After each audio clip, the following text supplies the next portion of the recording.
Welcome everyone to the second video on the p block elements. And in today's video, we will look at some of the important chemical properties of group 15. जो हमारा last video था उसके अंदर हम लोगों ने group 15 यानी nitrogen family की physical and atomic properties cover करी थी और इस वीडियो में हम उसकी इंपॉर्टेंट केमिकल प्रॉपर्टीज डिस्कस करेंगे. And the focus will not be that much on different types of reactions, but focus will be more on the nature of various products, various chemical compounds which these elements form. So in this video we are going to look at four main things. First, we will discuss the various oxidation states in which these elements exist in various compounds. कौन कौन सी different oxidations ये elements group 15 के show करते हैं, कौन सी state stable है, कौन सी unstable है, and so on and so forth. After discussing oxidation state, हम देखेंगे उनकी reactivity with hydrogen और जो हाइड्राइड्स बनते हैं उनका नेचर कैसा होता है, उनकी प्रॉपर्टीज क्या है और उसमें क्या ट्रेंड्स होंगे. Third, we will look at their reactivity with oxygen and again oxide के साथ भी हम वो ही एनालिसिस करेंगे जो हमने हाइड्राइड्स के साथ किया, यानी उसका nature, stability and other properties and other trends in the group we will discuss. And finally हम देखेंगे उनकी reactivity with halogens, that is fluorine, chlorine, bromine, iodine, etc. And again we will look at properties of compound forms, order of reactivity, so on and so forth. तो ये जो template है for discussing chemical properties of group 15, same template हम use करेंगे for group 16 and group 17 as well.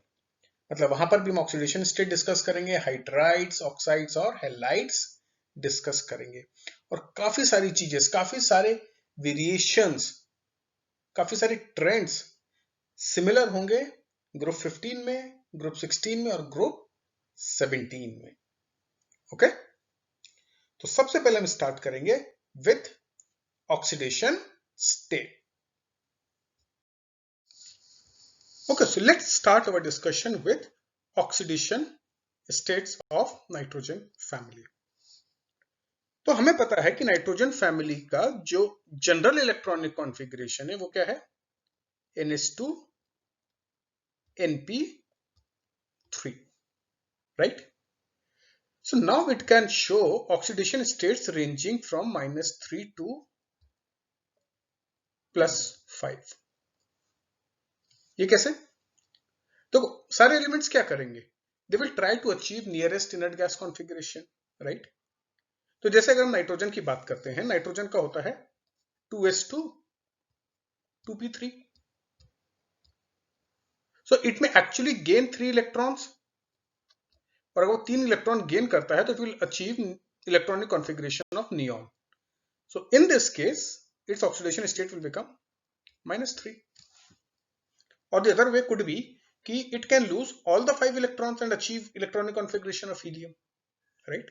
या तो 3 electron gain कर ले और नियॉन का इलेक्ट्रॉनिक कॉन्फ़िगरेशन ले ले, या 5 इलेक्ट्रॉन लूज करके हीलियम का इलेक्ट्रॉनिक कॉन्फ़िगरेशन ले ले, in which case it oxidation state will be +5.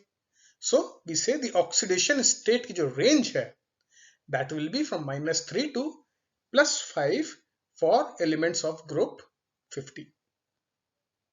But इसमें से कौन सी स्टेट स्टेबल है, कौन सी स्टेट शो करते हैं, कौन सी स्टेट अनस्टेबल है, that we will discuss now. Okay, so as discussed, these elements can show oxidation states ranging from -3 to +5, but common oxidation states shown are -3, +3 and +5. Nitrogen जब compounds बनाता है oxygen के साथ, अपने ऑक्साइड्स बनाता है, In that it also exhibits oxidation states of +1, +2 and +4. And similarly, phosphorus also exhibits some of these oxidation states. So now we will discuss कि जो different oxidation states ये element show कर रहे हैं, इनकी stability कैसी है. क्या सारी की सारी oxidation states stable हैं? अगर हैं, तो क्या सभी elements के लिए same trend है, या different elements different stability show करते हैं different oxidation states के अंदर. तो सबसे पहले हम start करेंगे with the highest oxidation state which is +5.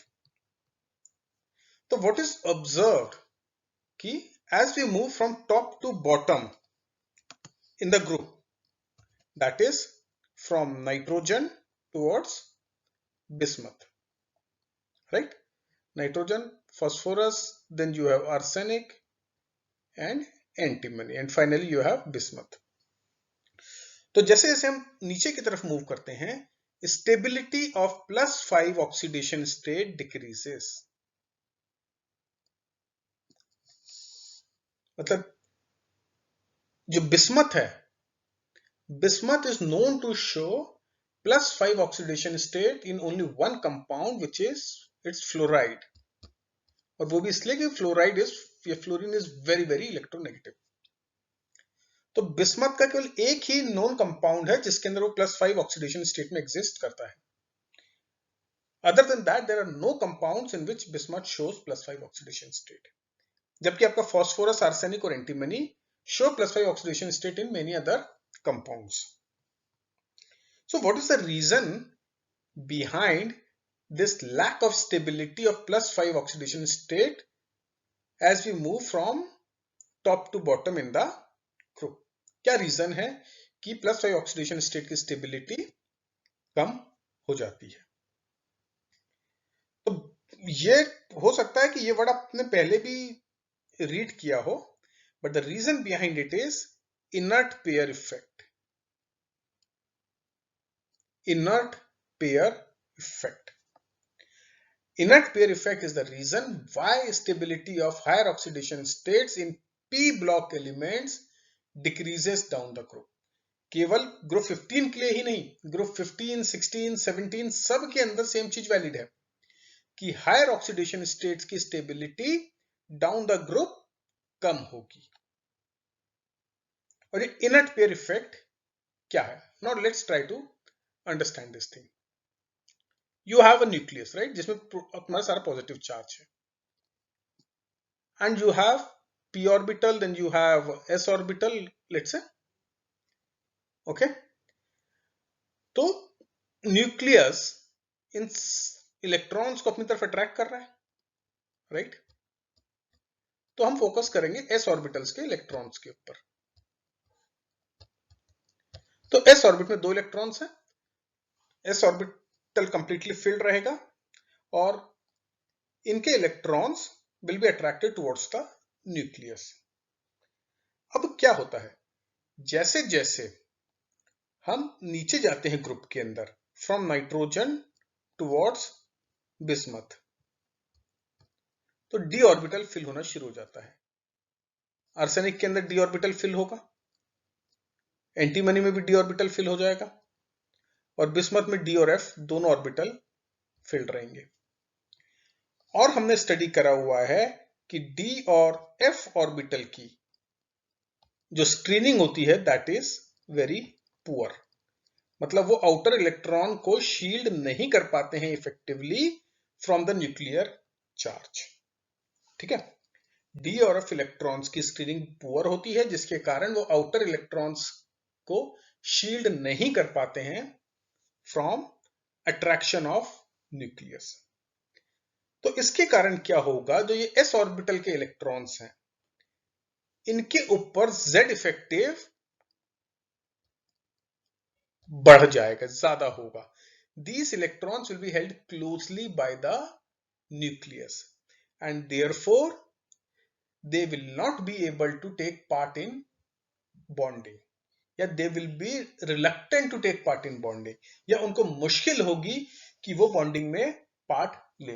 भाई बॉन्डिंग में पार्ट लेना तो क्या होना चाहिए कि these electrons should be relatively free from attraction of nucleus. अगर न्यूक्लियस उसको तेजी से अट्रैक्ट करके रखेगा तो किस तरीके से उस इन्फ्लुएंस को तोड़कर बॉन्डिंग कर सकता है, नहीं कर पाएगा। So this is the reason why as we move down the group, ये जो s ऑर्बिटल के इलेक्ट्रॉन होते हैं they become inert. Inert मतलब they do not take part in bonding, right? इसलिए हम उसको बोलते हैं inert pair effect. क्लियर है?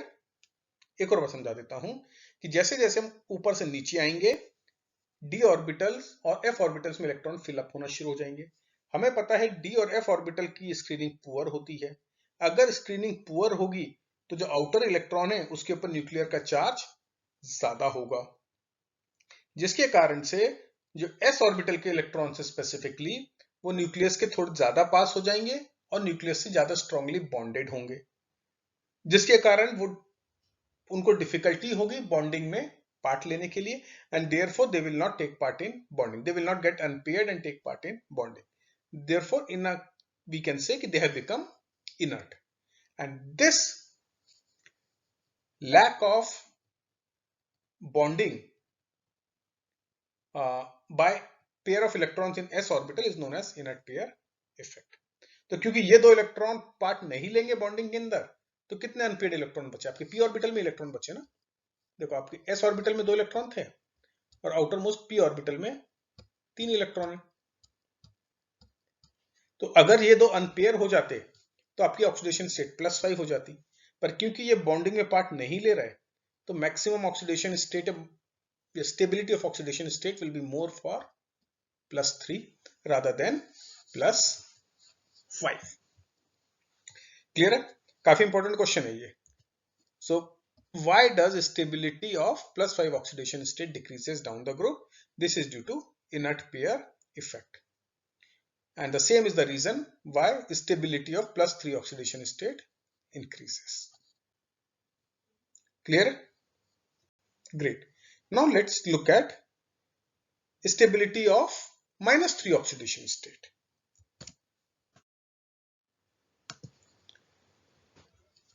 तो जो स्टेबिलिटी ऑफ -3 ऑक्सीडेशन स्टेट है वो भी कम होती है as we move down the group, but इसके पीछे रीजन अलग है। +5 ऑक्सीडेशन स्टेट शो ना कर पाने का रीजन है inert pair effect. -3 oxidation state ना शो कर पाने का रीजन है इंक्रीज इन साइज। सॉरी, जैसे जैसे हम ग्रुप में ऊपर से नीचे आएंगे नंबर ऑफ ऑर्बिट्स बढ़ेंगे, नंबर ऑफ शेल्स बढ़ेंगे, यानी साइज बढ़ेगा। साइज बढ़ेगा तो जो न्यूक्लियस का अट्रैक्शन है ऑन आउटर मोस्ट इलेक्ट्रॉन वो कम होगा। अगर न्यूक्लियस का अट्रैक्शन कम हो रहा है so it will find it difficult to attract electron or gain electron. That means electronegativity will come down. तो जैसे जैसे हम ऊपर से नीचे आते हैं साइज कम होता है, जिसके कारण फोर्स ऑफ अट्रैक्शन कम होगा, जिसके कारण इलेक्ट्रोनेगेटिविटी कम होगी और in other word metallic character बढ़ेगा, राइट? तो इलेक्ट्रोनेगेटिविटी कम होने के कारण it is not possible for elements lower in the group to show -3 oxidation state. -3 oxidation state का मतलब है 3 इलेक्ट्रॉन गेन करना, राइट? 3 इलेक्ट्रॉन गेन करना। तो क्योंकि इलेक्ट्रोनेगेटिविटी कम हो गई है so it will not be possible for these elements lower down in the group to exhibit -3 oxidation state. ठीक है? तो हमें दोनों स्टेबिलिटी डिस्कस कर ली, +5 ऑक्सीडेशन स्टेट और -3 oxidation state. +5 oxidation state stable नहीं है down the group due to inert pair effect. -3 oxidation state stable नहीं है down the group due to low electronegativity. या और लो इलेक्ट्रोनेगेटिविटी किसके कारण है? Due to increase in size which reduces the force of attraction of nucleus. Clear है? Great. अब ये क्वेश्चन भी काफी बार पूछा गया है, so this is again important. जिस तरीके से मैंने ऑर्गेनाइज किया है इस एंटायर वीडियो को, उसके अंदर कहीं ना कहीं जो टिपिकल क्वेश्चन पूछे गए हैं that I have kept in bold. और उसके नीचे जो है वो एक तरीके से इनका आंसर है। Okay,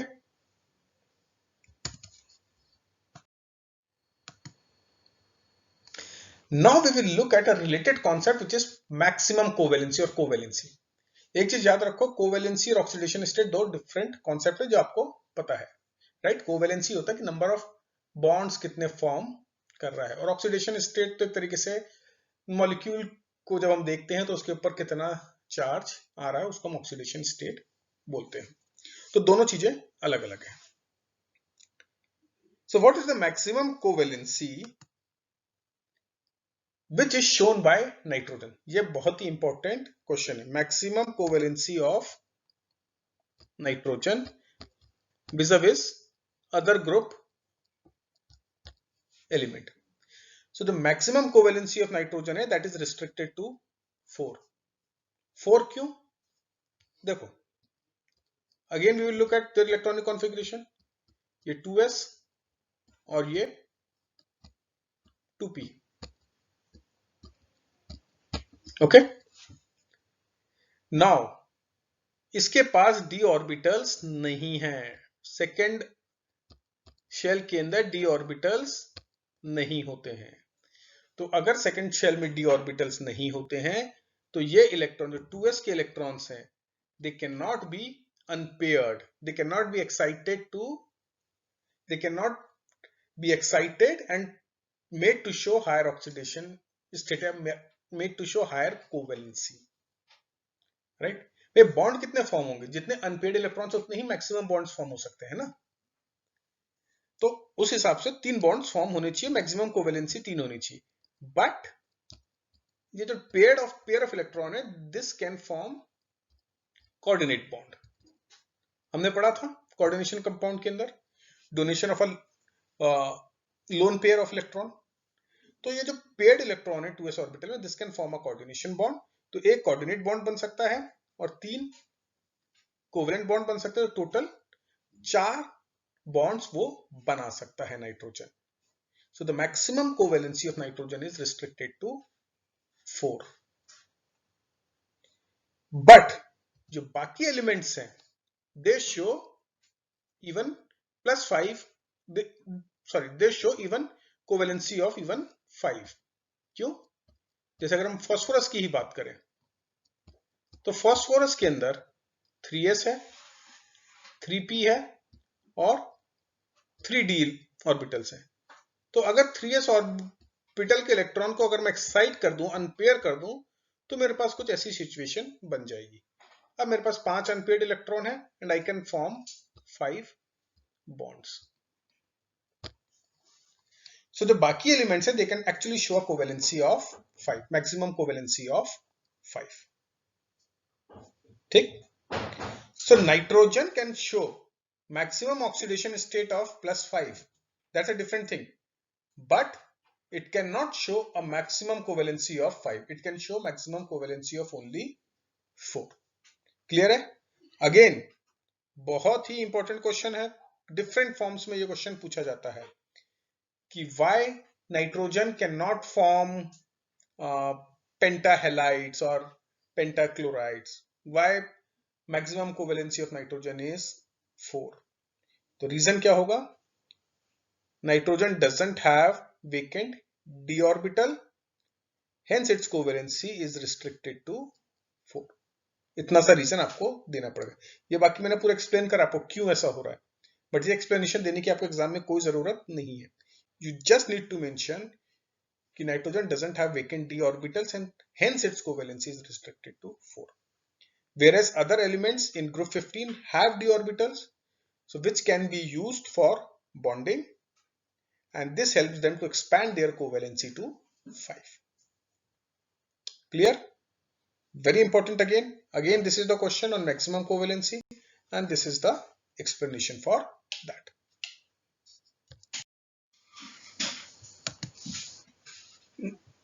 Having taken a look at oxidation states and variation in that, now we will take a look at the reactivity of group 15 elements with hydrogen and nature of hydrides formed. So when we're discussing hydrides, we will focus on four main properties. That is thermal stability of hydrides, melting and boiling points of these hydrides, reducing behavior of these hydrides, and acidic or basic nature of these hydrides.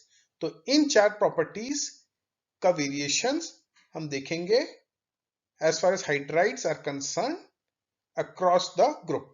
मतलब hydrides formed by nitrogen, phosphorus, arsenic, bismuth and antimony. तो इन पांचों के hydrides की thermal stability में क्या trend है, melting and boiling point में क्या ट्रेंड है, रिड्यूसिंग बिहेवियर में क्या ट्रेंड है, और एसिडिक और बेसिक नेचर में क्या ट्रेंड है. And lot of the concepts will be similar in group 16 and group 17 as well. So let's start by looking at the stability of hydrides. और जैसे कि आप देख सकते हो स्क्रीन के ऊपर, stability of hydride decreases. Nitrogen का हाइड्राइड सबसे ज्यादा स्टेबल है और बिस्मथ का हाइड्राइड सबसे कम स्टेबल है. तो अगर मेरे को इनकी स्टेबिलिटी के ऑर्डर में लिखना है तो मैं लिखूंगा ammonia is more stable then phosphine, और ये आर्सेनिक के हाइड्राइड से ज्यादा स्टेबल होगा, फॉलोड बाय एंटीमनी का hydride, and least stable will be bismuth का हाइड्राइड. तो ये जनरल ट्रेंड है. इसके पीछे रीजन क्या है? तो इसके पीछे रीजन ये है कि जब हम ऊपर से नीचे आते हैं तो एटॉमिक साइज क्या होता है? एटॉमिक साइज बढ़ता है, राइट? तो साइज गोज अप. तो जो ये बॉन्ड लेंथ है, EH बॉन्ड लेंथ, E का मतलब यहां पर है कोई भी आपका ग्रुप 15 के element, nitrogen, phosphorus, arsenic, antimony, bismuth, कुछ भी हो सकता है.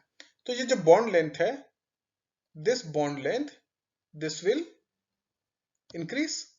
और आपको पता है कि जैसे जैसे बॉन्ड लेंथ बढ़ती है वैसे वैसे बॉन्ड की स्ट्रेंथ कम होती जाएगी. जितना बड़ा बॉन्ड उतनी कम उसकी स्ट्रेंथ. तो इसलिए जब हम ऊपर से नीचे आते हैं ग्रुप में तो एटम का साइज बढ़ रहा है. एटम के साइज बढ़ने के कारण बॉन्ड की लेंथ बढ़ रही है. बॉन्ड की लेंथ बढ़ने के कारण बॉन्ड वीक हो रहा है. अगर बॉन्ड वीक हो रहा है तो हम उसको इजीली ब्रेक कर सकते हैं, यानी अगर हम उसको कम हीट करेंगे तो भी वो बॉन्ड ब्रेक हो जाएगा. Therefore we say कि stability or thermal stability of hydrides decreases from top to bottom. काफी इंपॉर्टेंट क्वेश्चन है, डायरेक्टली पूछ लेते हैं कि how does stability of hydride change from top to bottom in the group, या ऑब्जेक्टिव फॉर्म में पूछ सकते हैं कि which is the correct order of stability of hydrides. और जब हम हाइड्राइड्स की बात करेंगे ग्रुप 16 और ग्रुप 17 में तो भी सेम लॉजिक एप्लीकेबल होगा. वहां पर भी हमें सिमिलर ट्रेंड देखने को मिलेंगे. कुछ एक्सेप्शन होगा तो हम उस ग्रुप में स्टडी कर लेंगे, बट अदरवाइज सेम ट्रेंड हमें देखने को मिलेगा. ओके,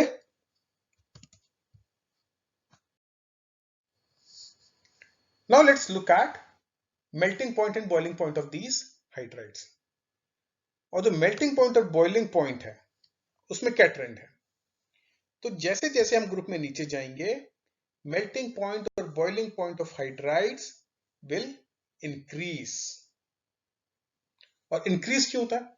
ये आपने पहले भी पढ़ा हुआ है, ऑर्गेनिक केमिस्ट्री में भी पढ़ा हुआ है कि जब भी हम बॉइलिंग पॉइंट की बात करते हैं, बॉइलिंग पॉइंट के अंदर हमें क्या करना है? हमें उसको गैसेस स्टेट में लेकर जाना है, यानी हमें इंटरमॉलिक्यूलर अट्रैक्शन को कम करना है. हमें क्या करना है? जो इंटरमॉलिक्यूलर फोर्सेस हैं या इंटरमॉलिक्यूलर बॉन्ड्स हैं उसको ब्रेक करना है. तो जितने वीक इंटरमॉलिक्यूलर बॉन्ड्स होंगे इतने इजीली वो ब्रेक हो जाएंगे. और टिपिकली मॉलिक्यूल्स के बीच में कौन से बॉन्ड्स होते हैं? वॉन डर वाल फोर्सेस होते हैं, राइट? और van der Waals force is directly proportional to mass, is proportional to size. ठीक? तो जब हम ऊपर से नीचे आएंगे तो जो एलिमेंट्स है उनका एटॉमिक मास बढ़ेगा, उनका साइज बढ़ेगा. तो जो हाइड्राइड्स है उनका भी साइज बढ़ेगा, उनका भी मॉलिक्यूलर मास बढ़ेगा. अब उनका मास और उनका साइज बढ़ रहा है तो van der Waals force of attraction ज्यादा स्ट्रॉन्ग हो जाएंगे और वंडरवॉल फोर्स ऑफ अट्रैक्शन ज्यादा स्ट्रांग हो गए तो बॉइलिंग पॉइंट और मेल्टिंग पॉइंट भी बढ़ेगा। ठीक है, बॉइलिंग पॉइंट और मेल्टिंग पॉइंट भी बढ़ेंगे। बट एक एक्सेप्शन है इसके अंदर और वो है ammonia. Ammonia has higher melting and boiling point than phosphine. ठीक है, तो हम क्या बोले कि जनरल ट्रेंड है कि हम ऊपर से नीचे आएंगे तो मेल्टिंग पॉइंट बढ़ेगा और बॉइलिंग पॉइंट बढ़ेगा। बट एक एक्सेप्शन है, that exception is ammonia. Ammonia का melting and boiling point phosphine से ज्यादा होता है। क्यों? अब इस रीजन को हम स्टडी करेंगे। तो इस चीज को आप ध्यान से समझ लो, अंडरस्टैंड कर लो कि जैसे जैसे हम ऊपर से नीचे आएंगे वंडरवॉल फोर्सेस बढ़ेंगे due to increase in size and mass and because of which melting and boiling point will go up. कहीं पर भी किसी भी ग्रुप में किसी भी कंपाउंड्स के अंदर अगर हम melting and boiling point compare कर रहे होते हैं तो हमें कहीं ना कहीं वंडरवॉल फोर्सेस को ही कंपेयर करना होता, सेम लॉजिक ही एप्लीकेबल होगा। ठीक है, अब हम देखेंगे reasons why ammonia has higher melting and boiling point than phosphine.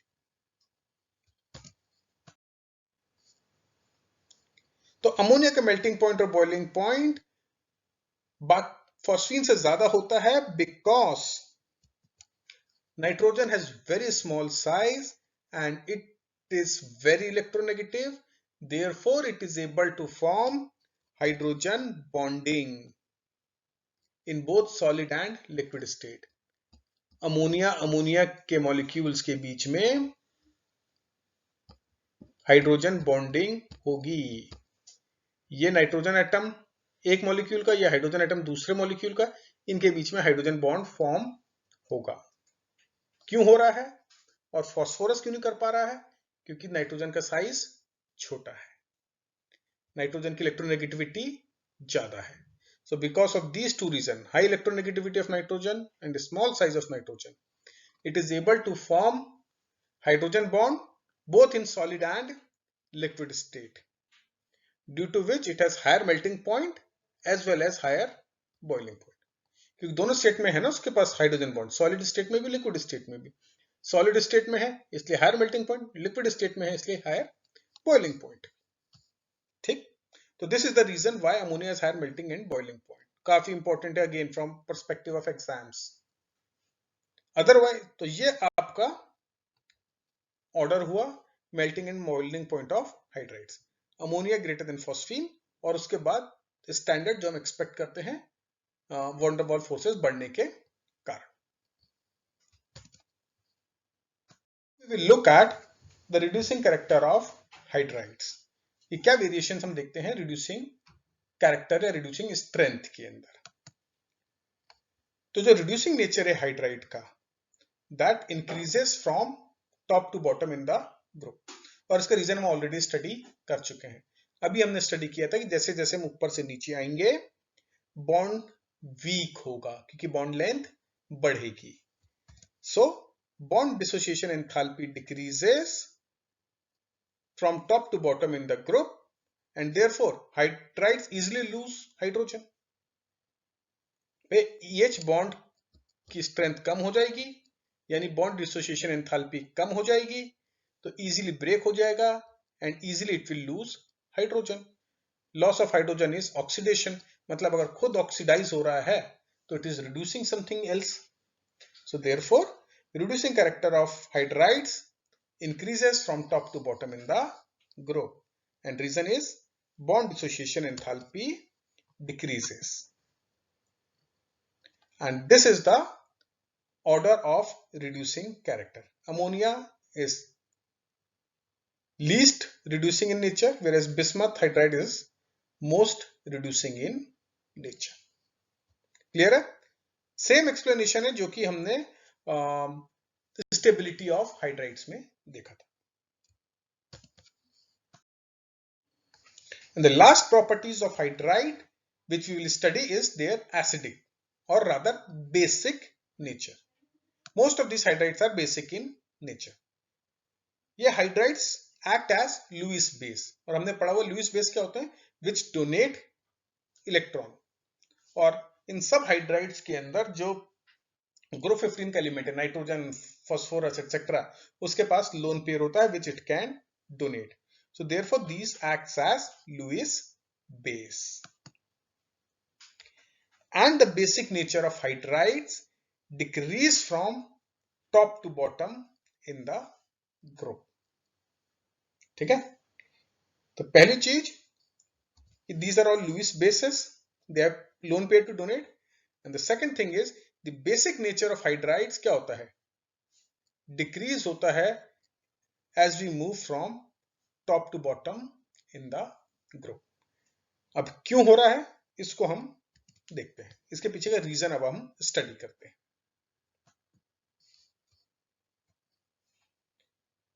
तो रीजन स्टडी करने से पहले इसको नोट कर लो कि ये आपका ऑर्डर हुआ बेसिक नेचर का।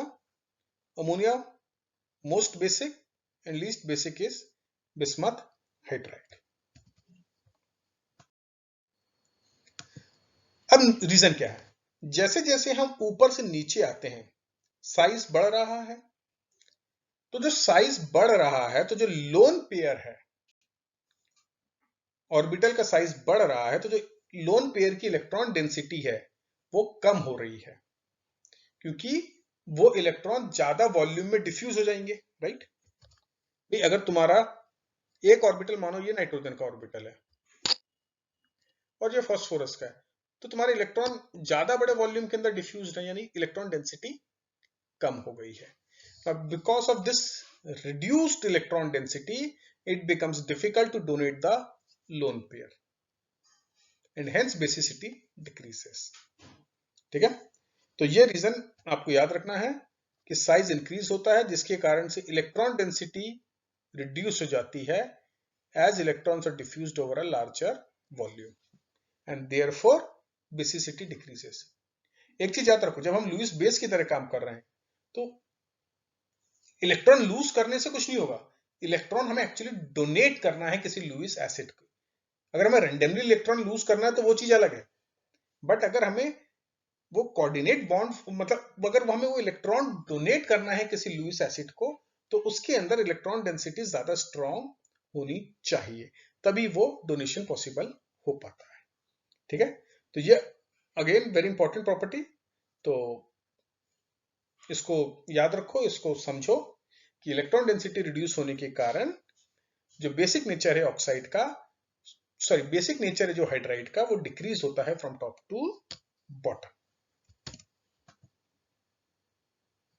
और ये बेसिक नेचर का ऑर्डर है जो कि हम ऑलरेडी स्टडी कर चुके हैं। तो अब हमारा हाइड्राइड्स का डिस्कशन खत्म होता है and now we will take a look at oxide and we will do similar kind of analysis, but not in we will not cover all these four aspects, but we will cover only the important ones of oxides। तो अगेन हम oxides के अंदर सबसे पहले देखेंगे acidic and basic nature of oxide, और oxides के अंदर केवल यही प्रॉपर्टी हम डिस्कस करेंगे because this is what is covered in NCERT as well. I hope कि आपको मजा आ रहा होगा। कहीं पर भी आपको लग रहा है वीडियो है, आप अपनी सेल्फ पेस के ऊपर स्टडी कर सकते हो, आपको लगता है कि ज्यादा हो गया तो आप इसको पॉज कर सकते हो और बाद में आकर वापस रिस्टार्ट कर सकते हो। तो जब ऑक्साइड्स की बात करते हैं तो ग्रुप 15 के एलिमेंट्स दो तरह के ऑक्साइड्स बनाते हैं, एक ट्राइऑक्साइड्स और एक pentoxide, right. E2O3 and E2O5। Again E कोई भी हो सकता है, N हो सकता है, P हो सकता है, बिस्मथ हो सकता है, एंटीमनी हो सकता है, जो भी हो सकता है। तो first important point about the acidic nature of this oxides is कि जो ऑक्साइड हायर ऑक्सीडेशन स्टेट में है यानी E2O5, वो ज्यादा एसिडिक होंगे। ये चीज को याद रखो, higher oxidation state greater acidic strength, बस इतनी चीज को याद रखो, इसके एक्सप्लेनेशन के अंदर नहीं जा रहे हम लोग। तो अगर ऑक्साइड हायर ऑक्सीडेशन स्टेट के अंदर है, मतलब ऑक्साइड के अंदर जो एलिमेंट है वो हायर ऑक्सीडेशन स्टेट के अंदर है, तो वो ऑक्साइड ज्यादा एसिडिक होगा। तो इसका मतलब वो जैसे P2O5 हुआ, वो ज्यादा एसिडिक हो जाएगा एज कंपेयर टू P2O3। ठीक है, यहां पर ऑक्सीडेशन स्टेट फास्फोरस की है +5 और इस केस में ऑक्सीडेशन स्टेट है +3। ठीक, तो ये फर्स्ट पॉइंट हुआ कि oxide in higher oxidation state of oxide in which element is in higher oxidation state is more acidic. Next, कि जब हम ऊपर से नीचे आ रहे हैं तो एसिडिक नेचर का पर क्या इंपैक्ट हो रहा है। तो again in this case also acidic nature in this case acidic nature decreases from top to bottom. Hydrate के केस में क्या देखा था, basic nature was decreasing from top to bottom. Oxides के अंदर acidic nature is decreasing from top to bottom. और ऐसा क्यों हो रहा है? Again think about acidic and basic nature in terms of Lewis definition. तो लुईस एसिड्स क्या होते हैं? इलेक्ट्रॉन एक्सेप्टर, राइट, और लुईस बेस इलेक्ट्रॉन डोनर। तो as we move from top to bottom electronegativity क्या हो रही है? डिक्रीज हो रही है। ऑलरेडी हमने स्टडी करा हुआ। अगर इलेक्ट्रोनेगेटिविटी डिक्रीज हो रही होगी तो इलेक्ट्रॉन एक्सेप्ट करने की एबिलिटी भी रिड्यूस हो जाएगी। सिंपल। तो जैसे जैसे हम टॉप टू बॉटम आएंगे electronegativity of elements will decrease and hence the acidic nature of oxides will also decrease. Clear है? And this is the order of acidic nature of various oxide. तो nitrogen का oxide ज्यादा acidic होगा as compare to phosphorus, as compare to arsenic, so on and so forth। तो जितना ऊपर element उसका oxide उतना ही ज्यादा एसिडिक होगा। क्लियर? तो हमने हाइड्राइड्स की प्रॉपर्टी डिस्कस कर ली, हमने ऑक्साइड्स की प्रॉपर्टी डिस्कस कर ली। अगर आप एनालाइज करोगे तो यहां पर कहीं पर भी हमें कोई ऐसी चीज नहीं है जो कि हमें मेमोराइज करनी पड़े, other than perhaps electronic configuration जो कि आपको लिखना आना चाहिए। उसके बाद तो सारा का सारा लॉजिकल है, कंसेप्चुअल है। मतलब एक बार आपने वो सोच पकड़ ली, वो थ्रेड ऑफ रीजनिंग पकड़ ली, तो आप सारी की सारी चीजें स्ट्रेट फॉरवर्ड लिख लोगे। और सेम चीज आपको ग्रुप 16 में देखने को मिलेगी, ग्रुप 17 में देखने को भी मिलेगी। And finally we come to halides. Halides के अंदर अगेन दो टाइप्स के हैलाइड्स बनाते हैं ग्रुप 15 के elements, try halides and penta halides, जैसे PCl3, PCl5। ओके, अगेन ये क्वेश्चन हम ऑलरेडी डिस्कस कर चुके हैं। Why nitrogen doesn't form penta halides? Because nitrogen does not have d orbitals. Nitrogen does not have d orbitals, hence its maximum covalency is restricted to 4. Therefore it cannot form pentahalide. Very very important.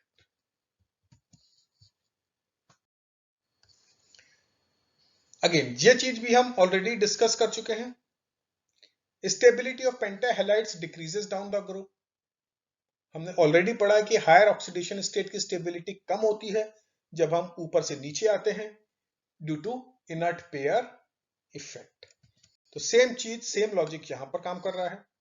Due to inert pair effect only fluorine which is very electronegative will form पेंटाहैलाइड्स with bismuth. ये भी हमने देखा था कि bismuth fluoride is the only known compound of bismuth in which it exhibits +5 oxidation state. Chlorine के साथ वो +5 oxidation state show नहीं करेगा, यानी BiCl5 एग्जिस्ट नहीं करता, BiF5 एग्जिस्ट करता है। और टिपिकली सारे एलिमेंट अपनी मैक्सिमम ऑक्सीडेशन स्टेट फ्लोरीन के साथ शो करते हैं because fluorine has maximum electronegativity. ठीक है, तो ये भी बहुत इंपॉर्टेंट है, ये भी हम ऑलरेडी डिस्कस कर चुके हैं।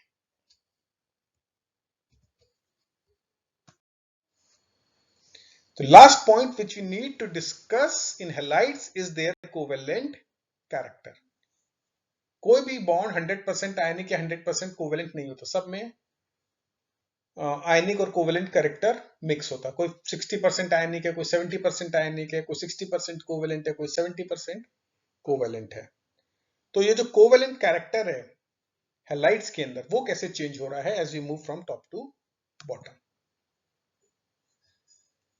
And secondly, how the covalent character is different in pentahalides versus trihalides. तो चीज को याद रखो, pentahalides are more covalent than ट्राइहेलाइड्स।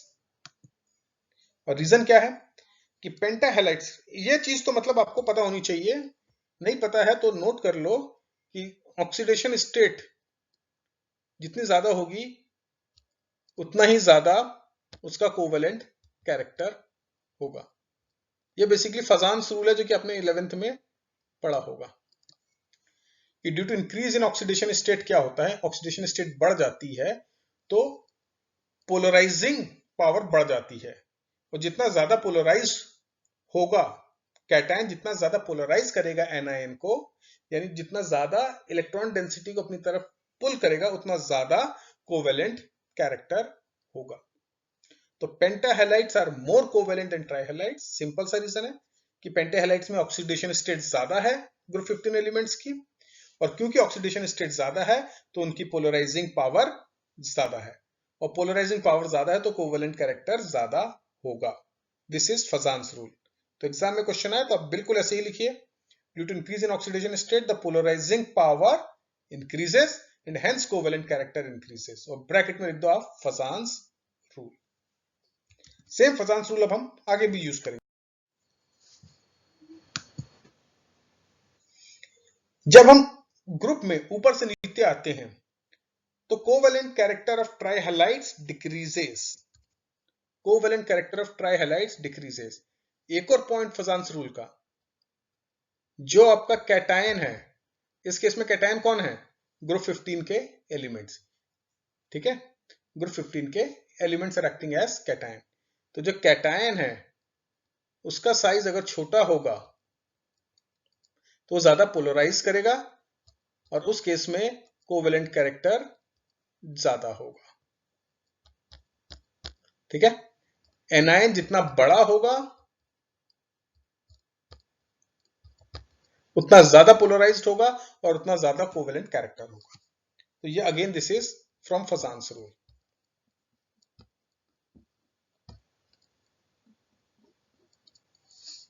तो फजान्स रूल में तीन चीजें हैं, जितना छोटा कैटायन उतना ज्यादा कोवेलेंट कैरेक्टर, जितना बड़ा एनायन उतना ज्यादा कोवेलेंट कैरेक्टर, जितनी ज्यादा ऑक्सीडेशन स्टेट उतना ज्यादा covalent character.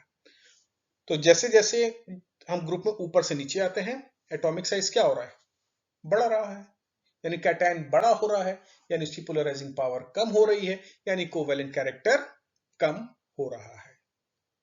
Okay, so covalent character of trihalides decreases down the group, और ये रीजन है जो कि मैंने अभी आपको एक्सप्लेन किया है। Again very important, you should know this thing because these questions are asked. मैंने कोशिश करी है कि जो टिपिकली जिस तरह के क्वेश्चंस पूछे जाते हैं उसी फॉर्म के अंदर एक्सप्लेनेशन दूं, उसी फॉर्म में इस वीडियो को बना।